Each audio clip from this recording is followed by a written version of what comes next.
불법적인 방법을 택합니다. 자, 불법적인 방법 어떻게 택하는가 한번 보자. 자, 무시무시한 법으로 개헌을 합니다. 실제로. 알겠나?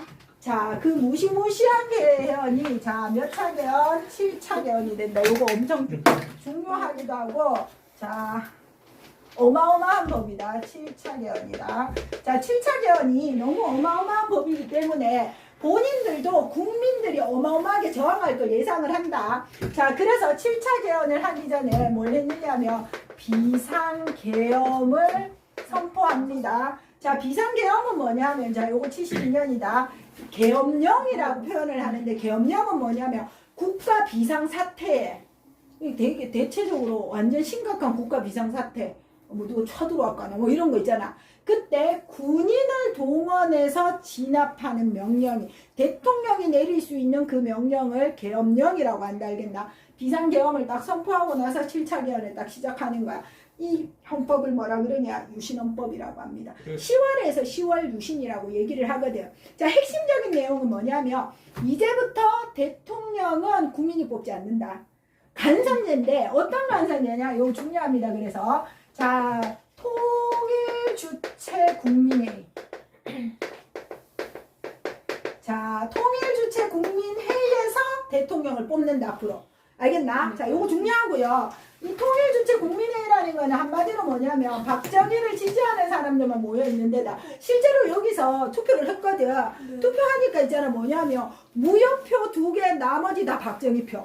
이거 공산당이잖아. 이거 김일성 공산당이잖아. 그지?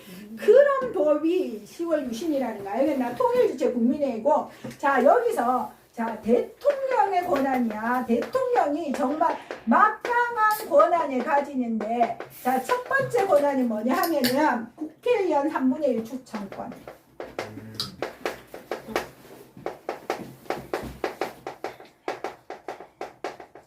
자, 국회의원 3분의 1 추천권은 어떤 의미냐 하면은 자, 우리가 있잖아. 일반적으로 요만큼이 국회의원이야.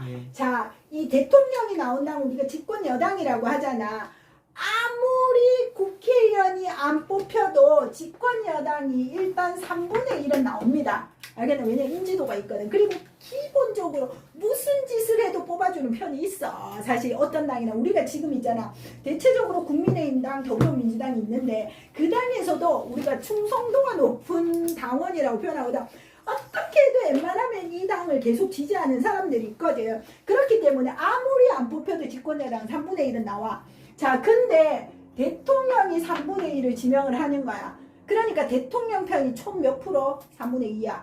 이거는 뭐야? 헌법을 받고 뭐 마음대로 입법부를 대통령이 장악하는 그런 권한인 거야. 이해되겠지? 이런 법을 또 허락해줘요?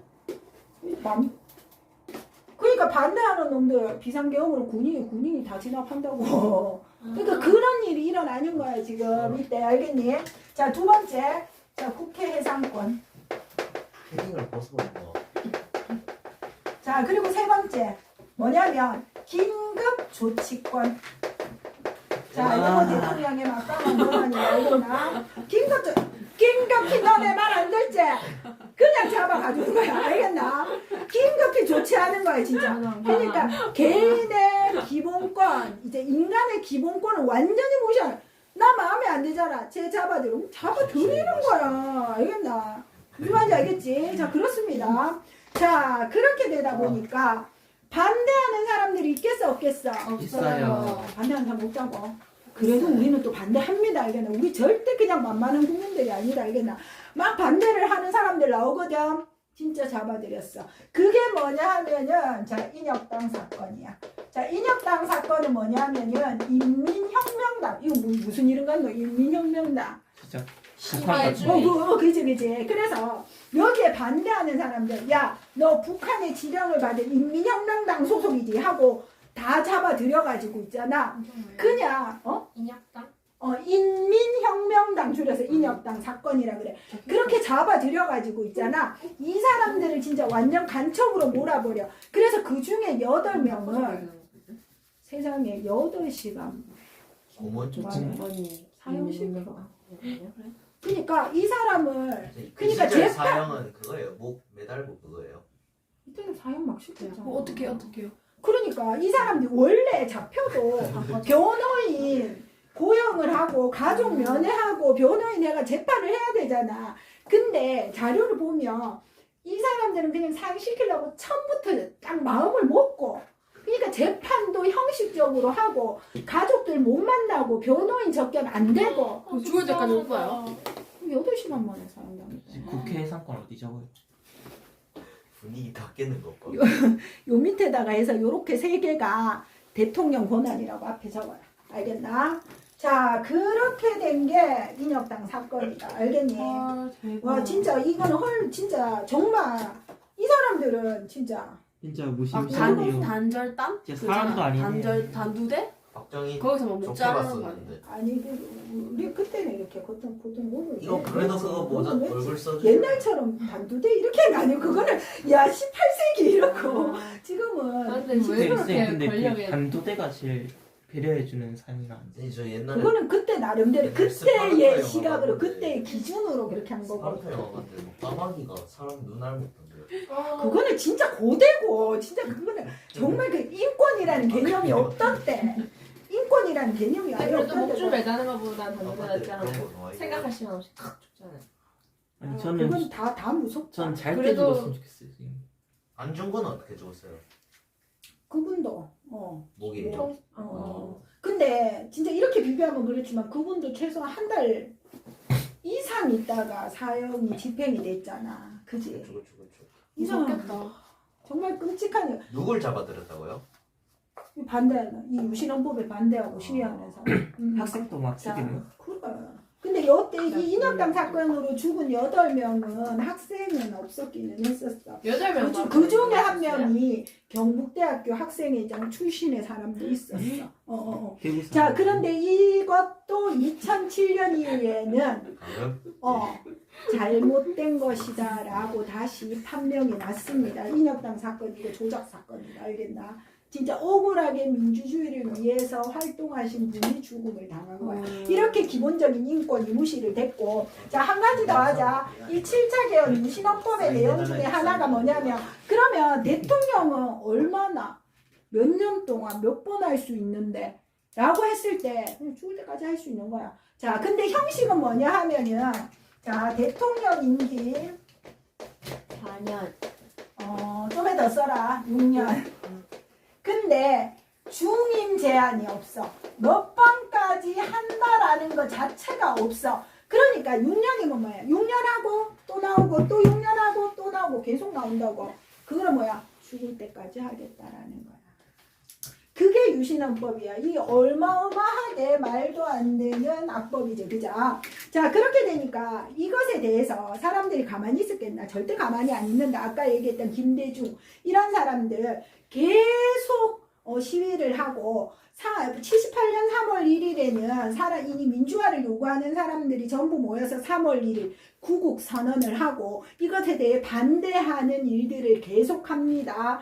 자, 그러다 보니까 있잖아. 자, 사람들도 아무리 경제를 발전을 시켰지만 뭐야? 민주주의가 이건 심각하잖아. 그지? 그래서 78년 총선에서는 자, 신민당이 김영삼의 당이었고 자, 공화당이 박정희의 당이었거든. 신민당이 훨씬 더 과반수를 차지를 합니다. 알겠나? 자, 그리고 이 78년에 우리나라가 100% 수입하는 석유 파동이 또 일어나. 거기서 이란, 이라크하고 전쟁을, 서아시아에서 전쟁을 하면서 석유가 수급이 안 되고 가격이 엄청 오르는 그런 문제가 생기거든. 실제로 있잖아. 우리나라의 세계사의 모든 사건이다. 모든 사건들이 정치적으로도 문제가 있을 때 일어나지만 이 정치적인 잘못된 문제를 바로잡으려고 촉발을 하기 위해서는 뒤에 거의 경제적인 문제가 같이 들어가야 일어나. 실제로 우리가 4.19 혁명이 일어나게 된 것도 정치적으로 독재적인 문제도 있었지만 그때 있잖아. 이 미국이 우리에게 무상으로 원조를 해줬는데 그 무상을 어느 순간 유상으로 바꾸면서 경제가 휘청휘청했거든. 그러다 보니 4.19로 촉발이 되었고 자, 이 박정희 이 사건도 자, 이런 정치적인 부분의 문제도 있었지만 78년에 석유파동이라는 경제적인 문제가 같이 맞물리면서 촉발이 되기도 했었어. 자, 그래서 그 다음에 일어난 대표적인 사건이 뭐냐면 딱 도화선이 되는 사건이다. 이제 그래서 79년, 78년부터 이런 문제가 있고, 자, YH 무역 사건이라는 게 있거든. 자, 요게 딱 도화선이 되는데, 이 YH 무역 사건이 뭐냐면, 무역 회사가 이 석유 문제는 이런 여러 가지 문제로 이제 경영난이 일자 그냥 문 닫고 사장이 튀은 거야.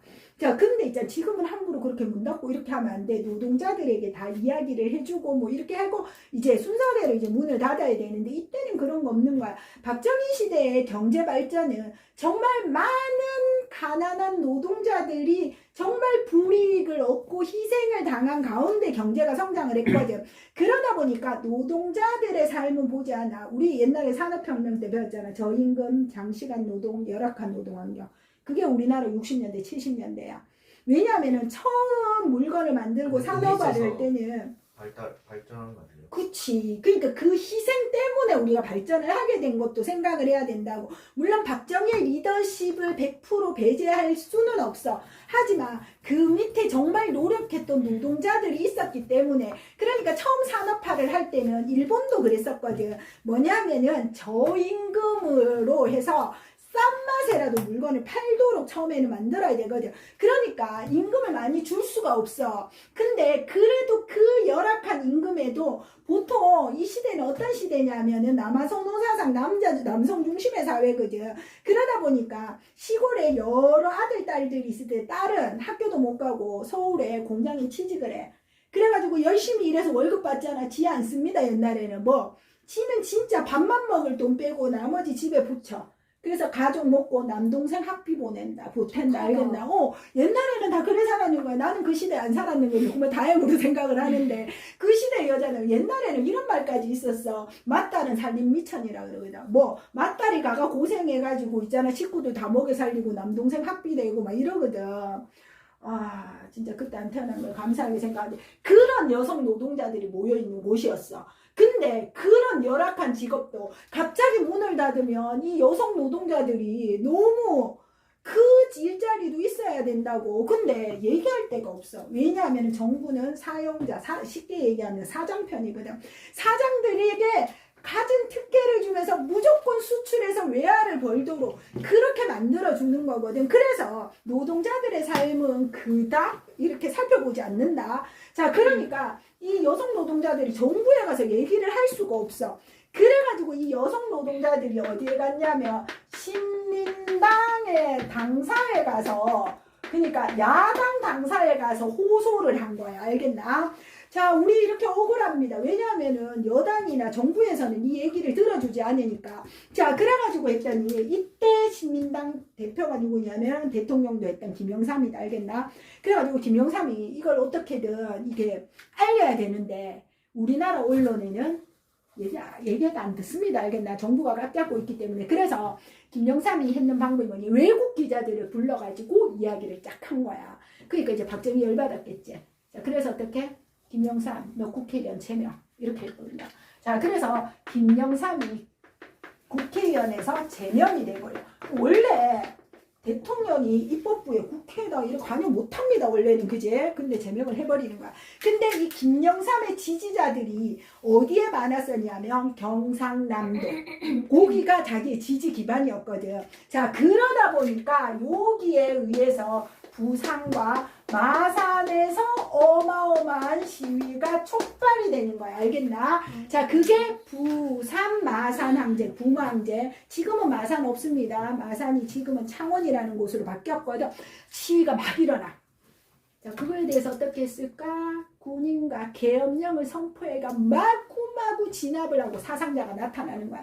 그런데 그럼에도 불구하고 점점점 시위가 더 커져. 진압이 안 돼. 자, 그랬을 때 있잖아. 자, 요건 안 적어도 된대.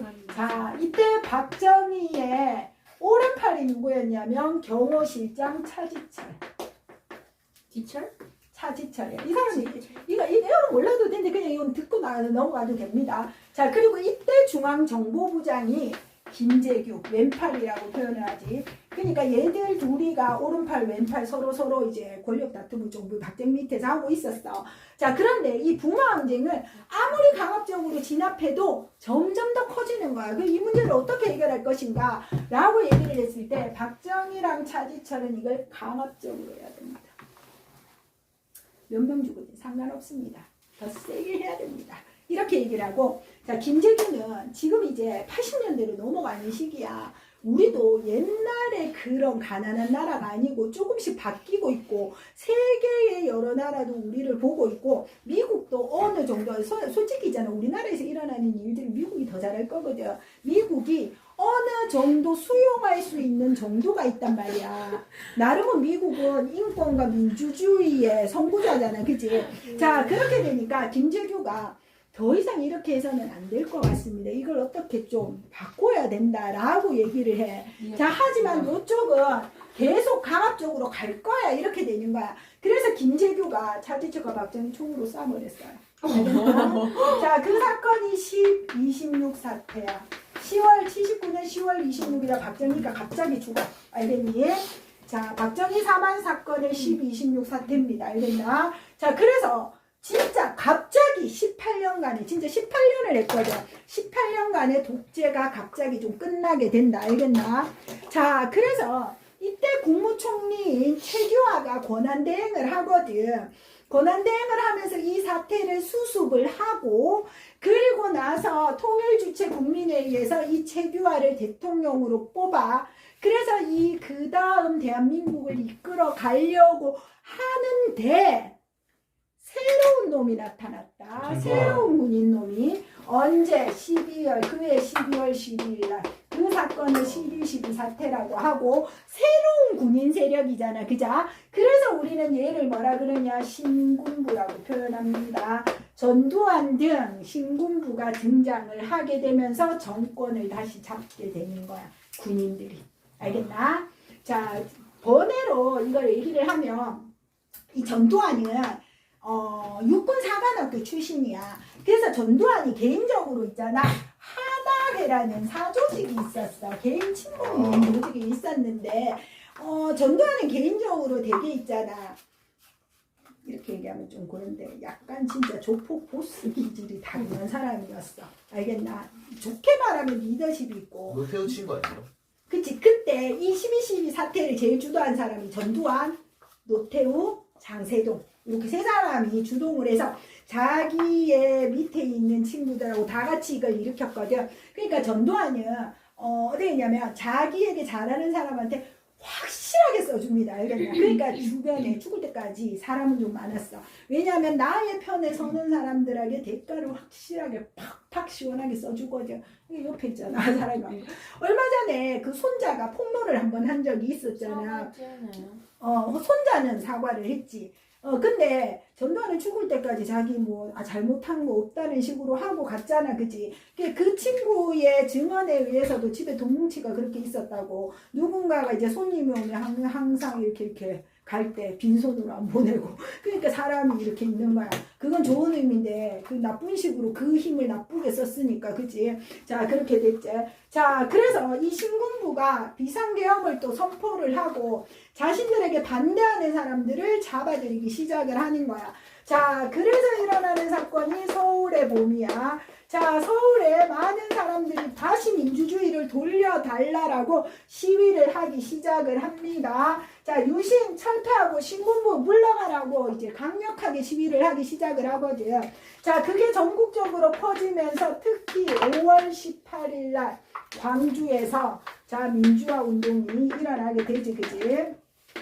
자, 광주에서 전남대학교 앞에서 자, 신군부가 잡아들인 민주인사 석방하고 자, 민주를 쟁취하자라고 계속 시위를 계엄령 철폐하고 잡아간 사람 다시 돌려달라라고 시위를 하니까 거기에 계엄군을 보내가지고 강력하게 남녀노소를 불구하고 마구 폭력을 휘두르기 시작을 하는 거야. 자, 그렇게 되면서 이 계엄군이 광주를 아예 포위를 해서 교통과 통신을 마비를 시킨다. 그러니까 들어가는 사람도 없고 나가는 사람도 없고 통신도 다 끊어버려. 그러면서 광주를 완전 고립을 시키는 거야. 그러면서 사상자가 자꾸 나타나니 이 사람들이, 이 광주 시민들이 우리가 스스로 우리를 지켜야 되겠다라는 생각이 들고, 더군다나 신문 방송에서 광주의 얘기가 전혀 나오지 않는 거야. 자, 그래서 이 사람들이 도청을 습격해서 일단 무기를 탈취를 해서 스스로를 지키려고 노력을 한다. 다른 민주화 운동하고는 다르게 다른 점 딱 하나가 뭐냐 하면, 이 광주 민주화 운동은 계엄군에 대항해서 스스로를 지키기 위해서 시민군을 만들어서 활동을 합니다.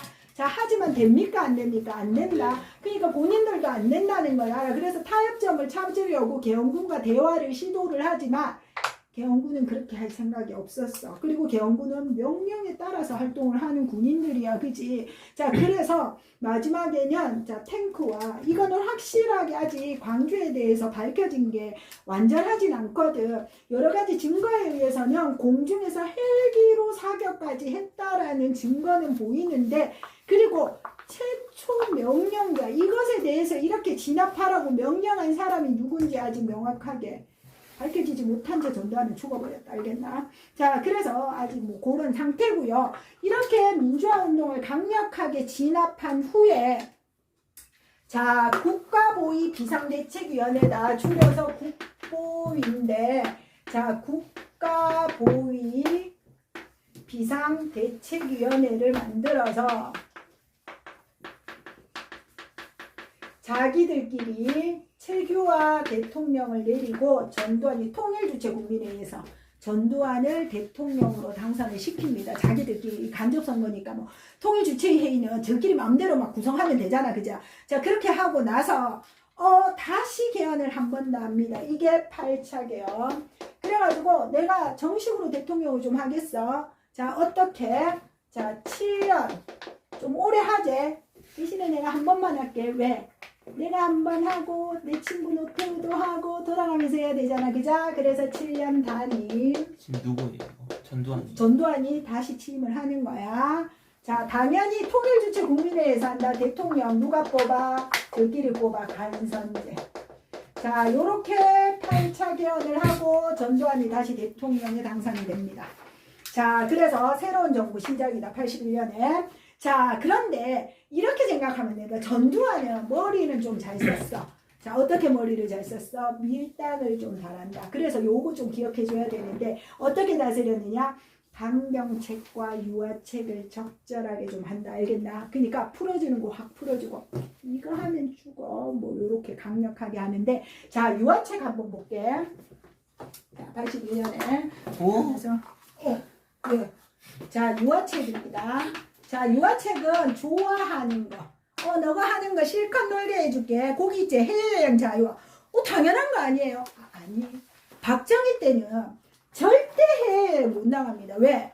박정희 때는 외환은 경제 그리고 외환은 들어오는 거지. 나가서 외화를 쓴다. 이거 있을 수 없는 일이야. 알겠나? 그러니까 해외여행 거의 못 나가고 수입품 거의 못 씁니다. 그래서 진짜 이것도 번외 얘기인데, 박정희를, 선생님이 옛날에 구미에 살았는데, 구미에 살았는 집이 박정희 생가가 있는 근처였어. 그래서 걸어가면 박정희 생가 볼 수 있거든. 어느 순간 우리가 이사 오기 1년 전인가 2년 전에 그 박정희 기념관을 만들면서 진짜 내가 깜짝 놀랐는 게, 북한의 김일성 동상 같은 박정희 동상이 만들어진 거야. 진짜 커다랗게. 내가 여기가 북한인가 하고 잠깐 그랬는데, 거기 보면은 또 뭐 이렇게 커다란 사진이 있는데, 박정희가 농부들하고 막걸리 먹는 사진이 있었거든. 그러면서 뭐라고 딱 적혀있냐면, 정확하죠? 오래돼가 기억이 안 나네. 보고 싶은 그 모습인가 뭐 이렇게 하고, 박정희를 좋아하는 사람 대빵 좋아하잖아. 그치? 그렇게 딱 있거든. 자, 그런데 박정희가 죽기 전에 내가 술 마시다가 죽었거든. 그렇게 3명이 모여서 그때 먹었는 술이 이름이 뭐냐 하면은 이름이 좀 그렇다. 시바스리갈이라는 뭐냐면 양주야. 알겠나? 그래서 이 술이 그때 되게 한때 계속 좀 유행을 했어. 유명해져서. 왜냐면 박정희가 죽기 전에 먹었는 양주라고. 양주 못 먹는다고. 수입을 못한다 했지. 아무나 못하거든. 이 술 자체가 그렇게 비싼 술은 아니야. 싼 술이거든. 진짜 비싼, 양주에 비싼 싼 술인데, 양주를 먹을 수 있는 사람이 거의 없었다고, 그 시절에는. 알겠나? 그랬다라는 겁니다. 알겠나? 지금 하면 거기 동상 있어요. 어? 아직 있어요. 있지 싶다. 그게 없어지냐. 거기 생가 있고 뭐 기념관 있고 이러면서 마당 공원같이 꾸며가지고 있었거든. 내가 이제 구미 간지 다음에 갈 때 내가 한번 볼게. 그게 있지 싶다. 그거 만들었는 지 얼마 안 돼서 뭐 그렇게 하진 않았겠지. 자, 그래서 해외여행 자유화 그 적혀있지 그죠? 그리고 교복뿐만 아니고 두발도 자유화야. 알겠나? 교복과 두발 자유화야. 그래서 참고적으로 선생님은 교복을 한 번도 입어보지 않았습니다. 알겠나? 교복 안 입었다 중학교 오갈 거다. 예. 교복이 왜 예쁜데? 이때 자유화요. 자유하고. 교복 자. 싫었어요 그때. 아니 그냥 입지 마라 하니까 당연히 그냥 입지 마라 하니까 안 입는 줄 알았지. 그냥 뭐 입어야 된다는 생각 자체가 교복은 옛날에 입는 거다 뭐 이렇게 생각을 했었지 그때. 자 그리고 뭐냐면 야간 통행 금지 금지 해제. 옛날에 12시 할 때 돌아다니면 다 지구대 잡혀갑니다. 집에 못 갑니다. 밤새도록. 알겠나? 근데 이제 그거 없어졌어. 알겠나? 자, 왜 그랬는지 다 이유가 있대. 자, 그리고 전두환이 되게 이제 조폭 두목 스타일이라고 있잖아요. 되게 남성적인 성격이기도 해. 그러니까 스포츠를 되게 좋아해. 자, 그래서 이제 뭐냐? 프로 스포츠 육성. 야구. 그치. 프로야구, 프로농구, 프로배구 이게 이때부터 생기기 시작을 했다라는 거야. 알겠나? 자, 그렇게 생각을 하면 되고. 자, 그러면 이렇게 했는 이유가 있겠지. 이 뭐냐 하면 이때부터 있잖아요. 양은 통행 금지하고 뭐 이렇게 하니까 이때부터 있잖아. 시선을 돌리게. 밤새도록 클럽에서 놀고 술 마시고 뭐 요런 문화가 이때부터 생긴 거야. 그전에는 밤에 못 그랬잖아. 왜 그랬을까? 시선. 약간 비슷합니다. 밤새도록 술 마시고 노래 부르고 스포츠 보고 놀아. 왜? 정치에 관심 가지지 말라는 거야. 알겠나? 왜? 정치는 내가 알아서 해먹을 만큼 다 해먹을 테니까 너네는 관심 가지지 말고 밤새도록 술 마시고 노래방 가고 클럽 가고 스포츠 보고 놀으라는 얘기야. 정치는 내가 알아서 내가 얼마를 챙기든지 너는 관심을 가지지 말라는 얘기야. 알겠니? 자, 그겁니다. 자, 그러면 이건 누가 책이면 뭐냐면 강경책, 그죠? 강경책이 있겠지. 나에게 반대하는 놈 가만두지 말아야지. 맞지, 그죠? 자, 그래서 뭐냐면 첫 번째 언론 통폐합.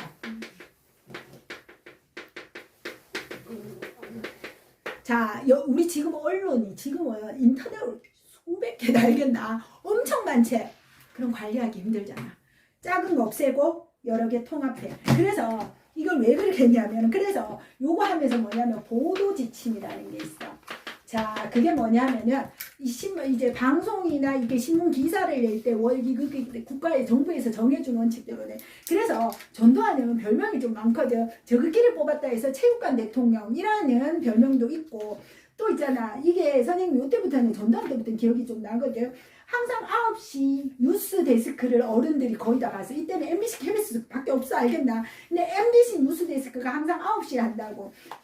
요때 어린이들은 9시에 자야 된다 알겠나? 그래서 뉴스 데스크 하기 전에 새나라의 어린이는 일찍 자고 일찍 일어나는 건강한 어린이가 됩시다 하고 그림 한번 딱 나오고 삐삐삐삐 안녕하십니까 뉴스 데스크 누굽니다? 전두환 대통령.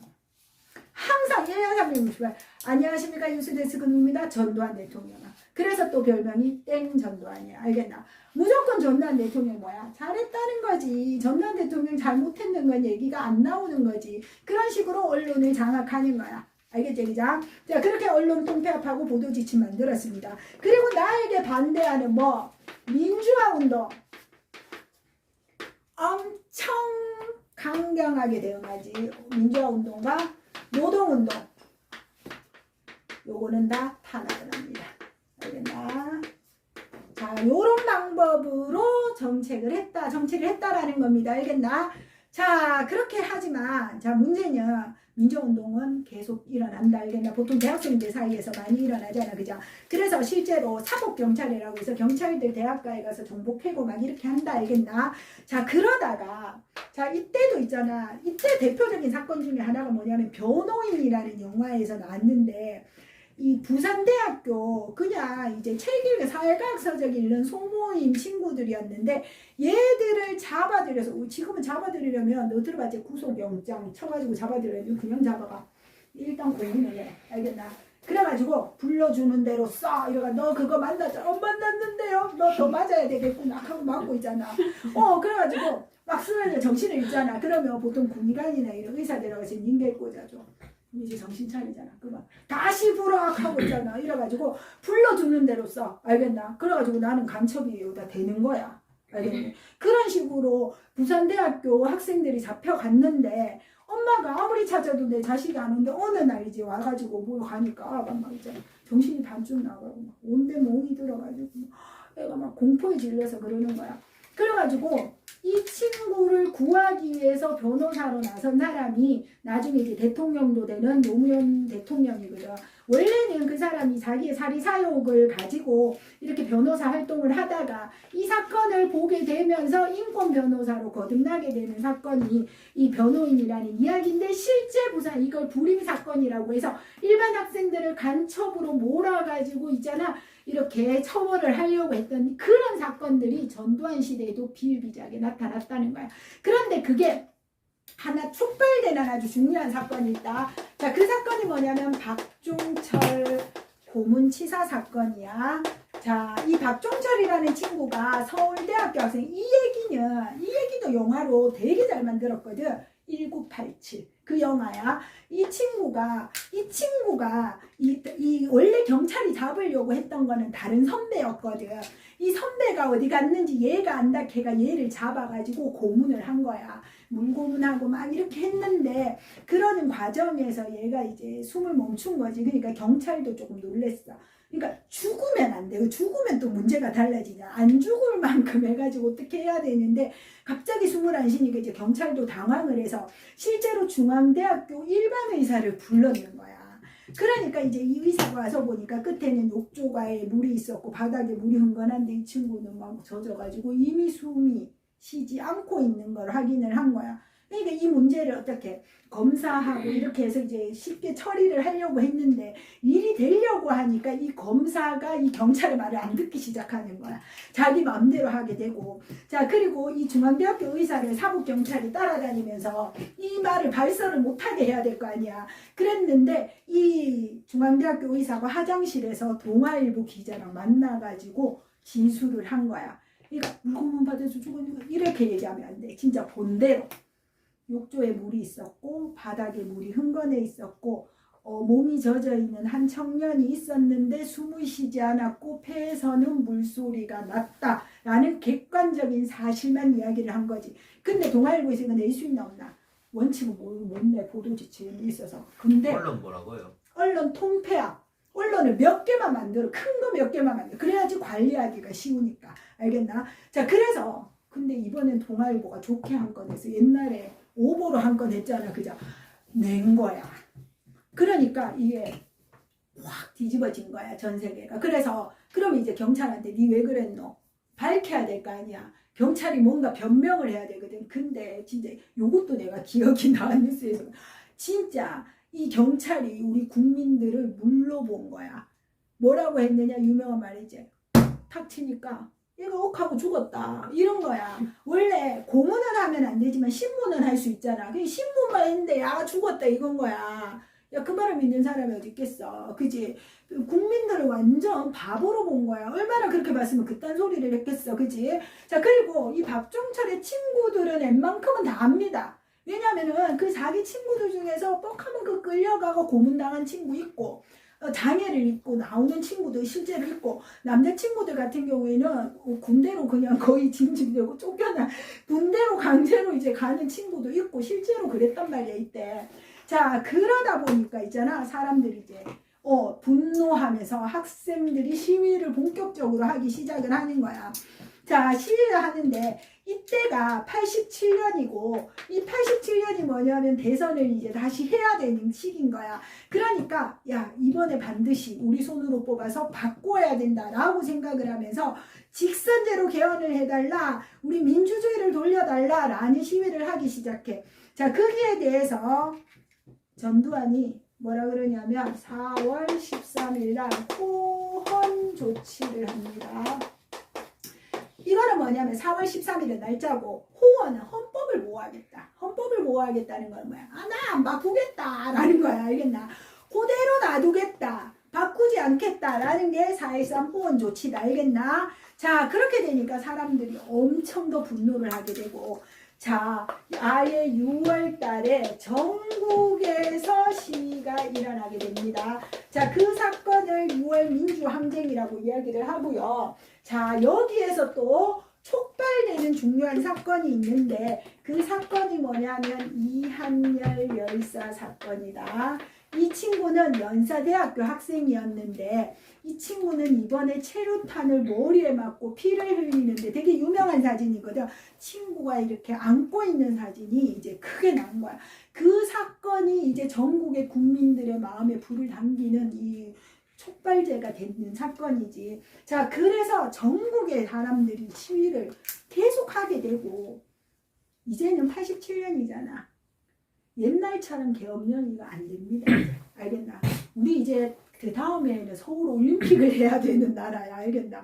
그러니까 더 이상 강압적으로는 할 수 없는 거야. 강압적으로 해도 막을 수 없지만 이건 더 이상 막을 수 없다라는 게 어느 순간 집권당에서 이제 느끼게 되는 거지. 그래서 드디어 개헌을 합니다. 그게 9차 개헌이고 그게 지금까지 내려오는 거야. 이 사건을 뭐라 그러냐면 9차 개헌 위에다 써라. 6.29 민주화 선언입니다. 이 6.29 민주화 선언에 의해서 개헌된 내용은 자 5년 단임 한 번만 해. 그리고 직선제야. 근데 이걸 노태우가 발표를 하거든. 왜냐하면은 이때쯤 되면은 그 다음 대통령 후보 나올 사람이 당에서 다 선출이 되잖아. 그러니까 전두환 당이 민주정이다 민정당인데 민정당 대선 후보로 노태우가 딱 당선이 됐어. 이제는 근데 직선제를 해야 돼. 그럼 국민들이 뽑아줘야 되잖아. 자, 그러다 보니 어떻게 했냐면은 노태우의 이미지를 좋게 해야 되잖아. 그래서 6.29 민주화 선언은 노태우가 발표합니다. 원래는 전두환이 발표해요. 대통령이 보통 발표를 해야 되잖아. 근데 노태우가 발표를 합니다. 그래서 이미지를 좋게 하려고 노력한 결과 진짜 그 다음에 노태우가 된대. 그렇게 됩니다. 그 다음부터는 자, 요 다음부터는 간단하게 무슨 정부가 무엇을 했는지만